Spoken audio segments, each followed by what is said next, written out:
Welcome back, everyone. For today's video, we are going to be taking a look at the huge drama that is happening in St. Louis, Missouri at the United States Chess Championship. Now, there's been a lot of drama over the years in St. Louis, and this one definitely comes as a surprise. As I went to bed last night, just following the tournament, Fabiano off to the races, doing really well, looking like the clear favorite, and then I woke up this morning to the bombshell. So, what am I referring to? This morning, I saw there was a statement from the Chess Club and Scholastic Center of St. Louis that they put out, and it says, at the conclusion of his game on October 16th, Grandmaster Christopher Yu crumpled his score sheet, stormed out of the tournament hall, and struck a videographer from behind. The St. Louis Chess Club immediately provided assistance to the videographer and called the police, who responded. Chief Arbiter Christopher Bird expelled Yu from the tournament due to gross violations of our code of conduct and the U.S. Chess Safe Play policy. The St. Louis Chess Club fully supports the decision and has banned Yu from the club. Yu's results from rounds 1 to 5 will be annulled, and the tournament standings will be adjusted accordingly. Players scheduled to face Yu in the remaining rounds will receive a bye, granting them an additional rest day. We take player conduct seriously and do not tolerate violations of our standards. We acted swiftly to address the situation, ensuring a respectful and safe environment for everyone involved in the tournament. Now, for those of you guys who aren't following the U.S. Chess Championship, which is being held in St. Louis, this probably is very confusing to hear about in terms of what exactly is going on. So, we're going to go to a chess.com article, and then we'll jump right into the specific game itself and what happened. So, the article on chess.com, it was published this morning about an hour and a half ago. It says, Yu expelled from the U.S. Championship due to gross violations of code of conduct. Now, most of this is going to be pretty similar to what we just saw, mostly just covering the article, or covering the statement. It says, the St. Louis Chess Club has expelled GM Christopher Yu from the 2024 U.S. Championship, saying in a statement after round 5 that the 17-year-old was guilty of gross violations of the event's code of conduct and the U.S. Chess Safe Play policy. After losing his 5th round game to GM Fabiano Caruana, Yu is alleged to have crumpled his score sheet, stormed out of the tournament hall, and struck a videographer from behind, according to the St. Louis Chess Club, who say the police were called and responded. They add, we take player conduct seriously and do not tolerate violations of our standards. We acted swiftly to address the situation, ensuring a respectful and safe environment for everyone involved in the tournament. The remainder of the tournament will continue uninterrupted with the following regulations put in place since less than half of the event had been completed. Yu's results from rounds 1 to 5 will be annulled, and the tournament standings will be adjusted accordingly. Players scheduled to face Yu in the remaining rounds will receive a bye, granting them an additional rest day. Now, this is very important to note as we scroll down. The rest of the article, there isn't a whole lot there. Is very crucial in terms of the event. Now, after the win yesterday, Fabiano Caruana was leading the tournament by 1 clear point after the 5th round. He was 1 point clear of Hans Niemann, A. Wonder Liang, and Wesley So. Now, because of Christopher Yu being expelled from the tournament, his games and his results will be completely wiped away from the standings, meaning that now Fabiano is actually not leading the tournament currently. Fabiano is tied for first place now with A. Wonder Liang and Hans Niemann. Also, Christopher Yu lost 2 games in the first 5 rounds. Those 2 losses were to Fabiano and Wesley. So Wesley So's result now, he goes back to an even score, whereas he was on a +1 score with 1 win and only 1 point out of first place. I guess technically that doesn't change a whole lot, but it definitely is detrimental to Wesley's chance to win the tournament. Wesley is a player who's generally very drawish, wins a game here or there, so it makes it very, very difficult. But for the players, A. Wonder Liang and Hans Niemann, their chances now to win go up dramatically. All right, so this is the article, and this is the statement of Christopher Yu getting expelled. Now we're going to take a look at a tweet here. I'll change the scene for you guys. From the international arbiter, Chris Bird. He is the chief arbiter at the U.S. Championship and the U.S. Women's Championship in St. Louis. He's been the chief arbiter at many events now for probably the last decade or thereabouts. And he writes this comment. He says, I've seen the video of the assault on a female, not that it matters. For someone who purports to represent women in chess, this is in really bad taste. So effectively what the international arbiter Christopher Bird is saying, that he has seen the video of the assault, he says assault, the video of the assault on a female, and he's basically saying it is a very, very serious situation. Now, keep in mind, Christopher Yu crumpling up a score sheet and all that is not really a big deal, but when the police are called for an incident, it definitely is quite serious.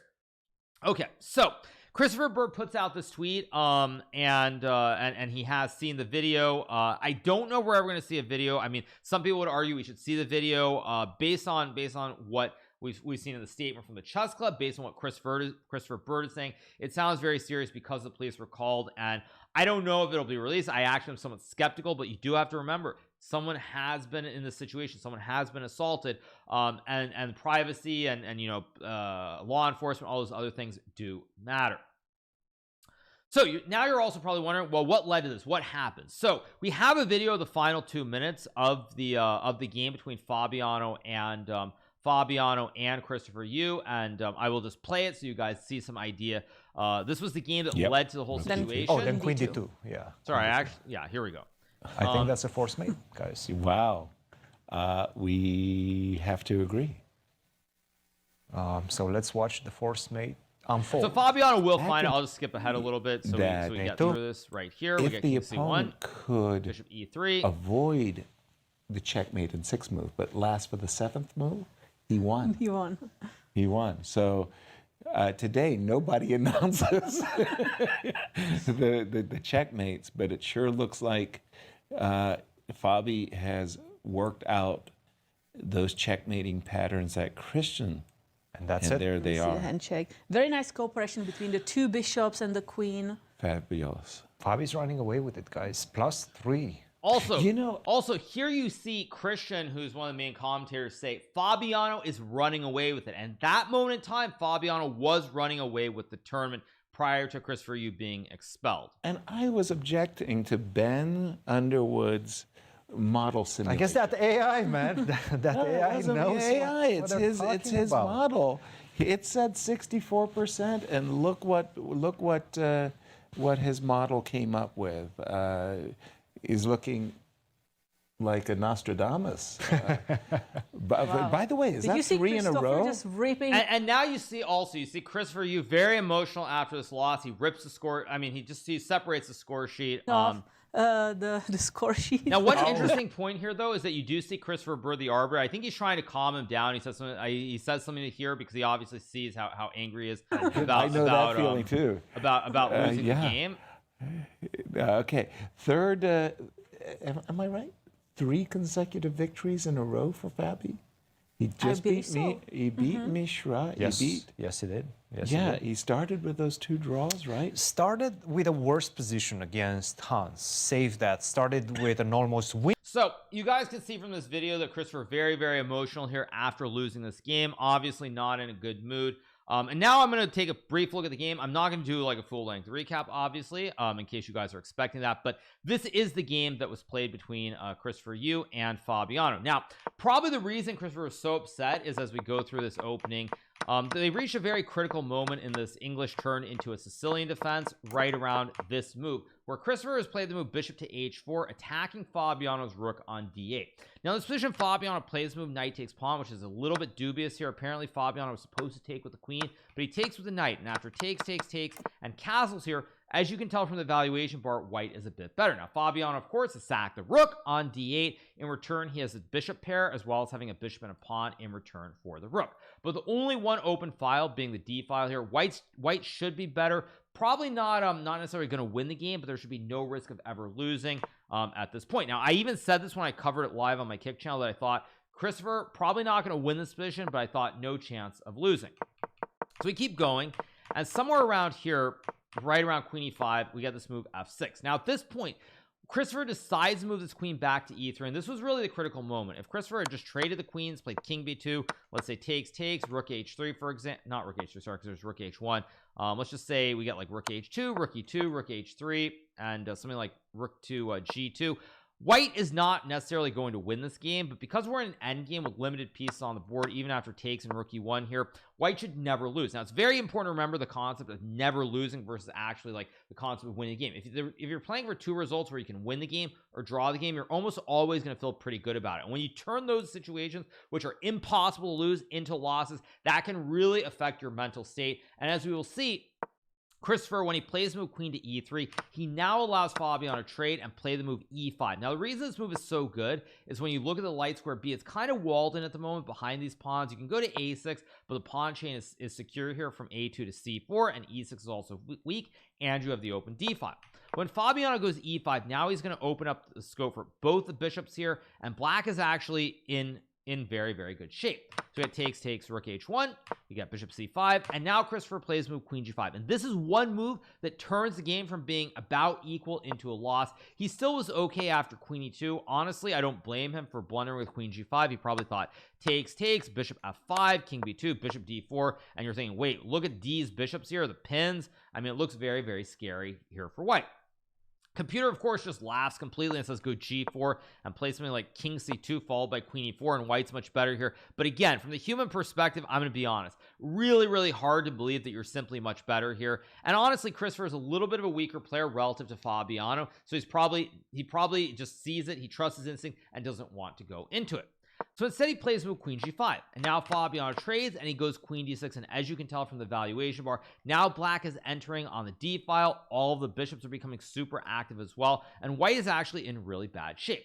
Now what I think Christopher missed in this position is I think he thought he could play the move rook to d1, but after bishop f5, checking the king here, if you take, black simply has one extra pawn in the center of the board. And if you play the move king to b2, black will play bishop a3 check, king a1, and now there's the beautiful move bishop back to b4, attacking the knight.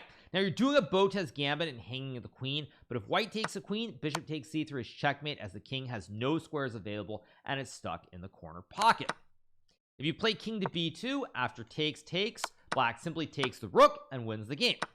And last but not least, if you play rook to c1 here, for example, now black goes queen d4, pinning the knight on c3, you go king b2, and now after queen f2 check, you have to go back, and now I believe I thought there was bishop a3 here. There is bishop a3 actually, and suddenly you're getting checkmated on these squares around your king.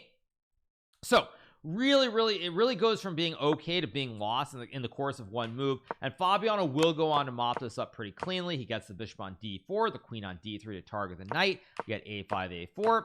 Fabiano keeps maneuvering a little bit here. Now we get to move g5. This is actually the final mistake. White could maybe go b4 here, and after takes queen e7, block queen b4 with the idea of a5. You kind of have chances here still. You're probably going to lose, but you have chances, primarily because after takes and a5, the black king is a little bit weak here. The king doesn't really have shelter the way it did before. Instead, we get g5, and now Fabiano plays queen d3. We got some dilly-dallying moves. Finally, b4 is played here. The reason I say g5 is kind of final mistake is because now queen d2 and bishop f5 are both completely in play, and your king on b2 is super weak.